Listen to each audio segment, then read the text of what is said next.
Hello అండి, నమస్తే. నేను లతా సిగిరెడ్డి. అసలు ఎటుపోతుంది సమాజము? పేరెంట్స్ కి బుద్ధి లేదా? పిల్లలకి బుద్ధి లేదా? నేను మొన్న బెంగళూరు వెళ్ళినప్పుడు అక్కడ చూసిన సన్నివేశం ఏంది అంటే కో లివింగ్ పీజీలట. ఈ కో లివింగ్ అంటే అర్థం ఏంది? ఒక అబ్బాయి ఒక అమ్మాయి కలిసి ఉండడానికి మనం ఇచ్చే సర్టిఫికేట్. అప్పుడు బెంగళూరులో చూసిన, ఈ రోజు నేను ఇక్కడ మాదాపూర్, హైదరాబాద్, హైటెక్ సిటీలో ఎక్కడ చూసినా కూడా కో లివింగ్ పీజీస్ అట. ఓయోలను మించిపోయినాయి. ఒక అబ్బాయి ఒక అమ్మాయి, వైఫ్ అండ్ హస్బెండ్ కావచ్చు, లవర్స్ కావచ్చు, ఇంకేదో టైం పాస్ కోసం కావచ్చు, కంప్లీట్ గా డే అండ్ నైట్ ఒక అమ్మాయి అబ్బాయి కలిసి ఉంటారు అంటే, సరే అమ్మాయికి అబ్బాయికి అంటే ఉడుకు రక్తం, పిల్లలకి బుద్ధి లేదు, వాళ్ళకి తెలియదు. పేరెంట్స్కి ఏమవుతుంది? పేరెంట్స్ ఎట్లా పర్మిషన్ ఇస్తున్నారు? యంగ్ ఏజ్ పిల్లలు, ఇప్పుడిప్పుడే జాబ్స్ వచ్చిన వాళ్ళు, సమానమైన చదువులు చదువుతున్న పిల్లలు ఈ ఏజ్ లో కో లివింగ్ పీజీల్లో ఉంటే వాళ్ళ పరిస్థితి ఏంది? పేరెంట్స్ ఆలోచించాలి కదా కొంచెమైనా. హాస్టల్ వల్లది ఏముంది? వాళ్ళకి సీట్లు ఖాళీ లేకుండా ఫిల్ అయితే సరిపోతుంది. తర్వాత పరిణామాలతో వాళ్ళకి ఎలాంటి సంబంధం లేదని పేద ఫామ్ ఒక ఫామ్ రెడీ చేసి దానిలో సంతకాలు పెట్టించుకుంటున్నారు. పిల్లలతో ఇంకా పేరెంట్స్తో అందరితో సంతకాలు పెట్టించేసుకొని, అంటే జరగబోయే ఇన్సిడెంట్స్ కి మాకు ఎలాంటి సంబంధం లేదు, ఒక ఫామ్ ఇచ్చి ఆ ఫామ్ లో సంతకం పెట్టమని, దానిలో అన్ని రకాల రూల్స్ అండ్ రెగ్యులేషన్స్. పిల్లలకి ఏం జరిగినా మాకు సంబంధం లేదు, ఇద్దరు ఒకే రూమ్ లో ఉండొచ్చు, మేము వాటర్ ఇస్తాము, మేము వైఫై ఇస్తాము, కరెంటు బిల్లు మేము కడతాము, ఫుడ్ మేము పెడతాము, బెడ్ మేము ఇస్తాము, ఓ టీవీ ఇస్తాము, ఇంతవరకు హాస్టల్ చూసుకుంటది. ఒక అబ్బాయి ఒక అమ్మాయి రూమ్ లో ఉండడము అన్నది ఎంతవరకు కరెక్ట్? యంగ్ ఏజ్ అమ్మాయి అబ్బాయి ఎంగేజ్మెంట్ అయిన పిల్లలు ఇద్దరిని కలిసి ఒకే దగ్గర ఉండడానికి పేరెంట్స్ ఒప్పుకొని కల్చర్ మనది.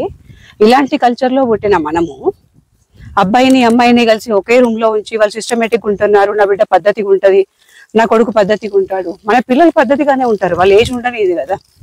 యంగ్ ఏజ్ పిల్లల్ని ఒకే రూమ్ లో ఉంచడం కరెక్టేనా? ఎన్ని ఘోరాలు చూస్తున్నాం మనం బయట. అన్న తమ్ముల దగ్గర, మేనమామల దగ్గర, బాబాయిల దగ్గరనే ఆడపిల్లల్ని నమ్మలేని ఈ రోజుల్లో ఒక అబ్బాయి అమ్మాయి కలిసి ఒకే పీజీలో ఉంటూ, పీజీలో కాదు ఒకే రూమ్ లో ఉంటూ 24 hours కలిసి ఉండడం అనేది ఎంతవరకు కరెక్ట్? దీన్ని గవర్నమెంట్ ఎందుకు అడ్డుకోవట్లేదు? అన్ని పీజీలన్నీ గమనించండి, కో లివింగ్ పీజీలన్నీ ఇమీడియట్ గా ఫిల్ అయిపోతున్నాయి, సీట్స్ కూడా దొరకట్లేదు. అంతగానం ఎందుకు? దానికి అంత డిమాండ్ ఎందుకు ఉంది కో లివింగ్ పీజీలకి? అంటే పేరెంట్స్ గమనించట్లేదా? తల్లిదండ్రులు ఏం చేస్తున్నారు అంటే, పిల్లలు జాబ్ చేసి వాళ్ళకి వచ్చే శాలరీస్ మాత్రం మీరు తీసుకుంటే సరిపోతుందా? వాళ్ళ ఫీజులు కట్టడంతో మీ బాధ్యత అయిపోయిందా? వాళ్ళు అక్కడ ఏం చేస్తున్నారు, ఎవరితో ఉంటున్నారు అనేది గమనించాలి కదా. వెళ్తారు, రూమ్ బాగుందా లేదా చూస్తారు, ఫుడ్ బాగుందా లేదా చూస్తారు. ఈ మధ్యలో ఇంకా నేను గమనించింది ఏంటి అంటే, పిల్లలు ఇళ్లలో అమ్మ నాన్నలకు కూడా చెప్పట్లేదు, రూమ్ ఖాళీగానే ఉంది, పీజీ మాత్రం కో లివింగ్ పీజీ అమ్మ, రూమ్ ఖాళీగానే ఉంది, నేను ఒక్కదాన్నే ఉంటున్నాను, ఇంకొక బెడ్ ఖాళీగానే ఉంది, నా ఫ్రెండ్ వస్తుంది.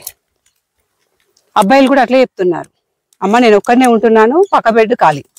పేరెంట్స్ వస్తున్నారు అని తెలవంగానే మూటాముల్లే సర్దుకొని అవన్నీ తీసి పక్క రూమ్ లో పెట్టేస్తారు పార్ట్నర్వి. వాళ్ళు వెళ్ళిపోగానే మళ్ళీ ఇద్దరు కలిసి ఉంటారు. దీనివల్ల ఎంత ప్రమాదం పొంచి ఉంది? ఎందుకు పేరెంట్స్ గమనించట్లేదు? ఈ హాస్టల్ యాజమాన్యానికి పిల్లలు లేరా? వాళ్ళ పిల్లలు హాస్టళ్లలో ఉండి చదువుకునే సిచ్యువేషన్ వస్తే ఇట్లే వదిలేస్తారా? మీ కూతురిని ఒక అమ్మాయితో కలిసి రూమ్ లో ఉండడానికి మీరు యాక్సెప్టెడ్నా?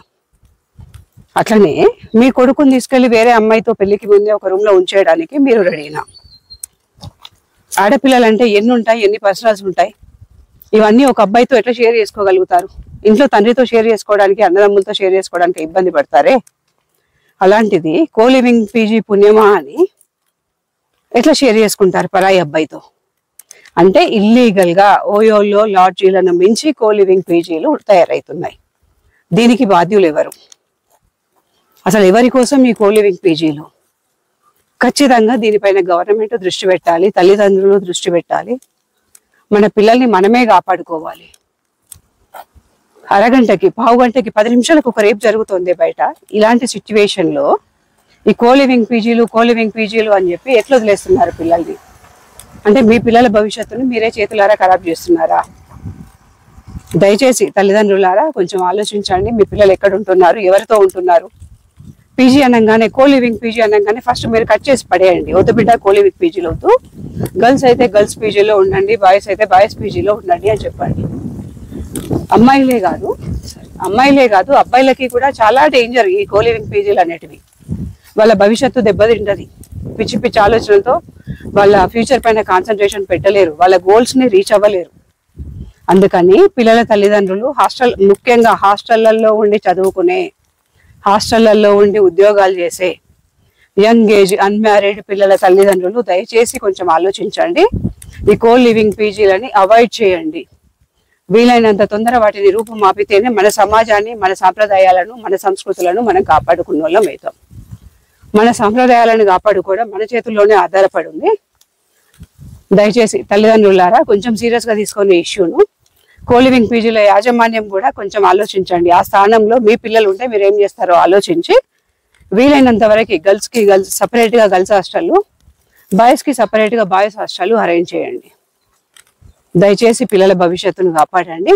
Thank you.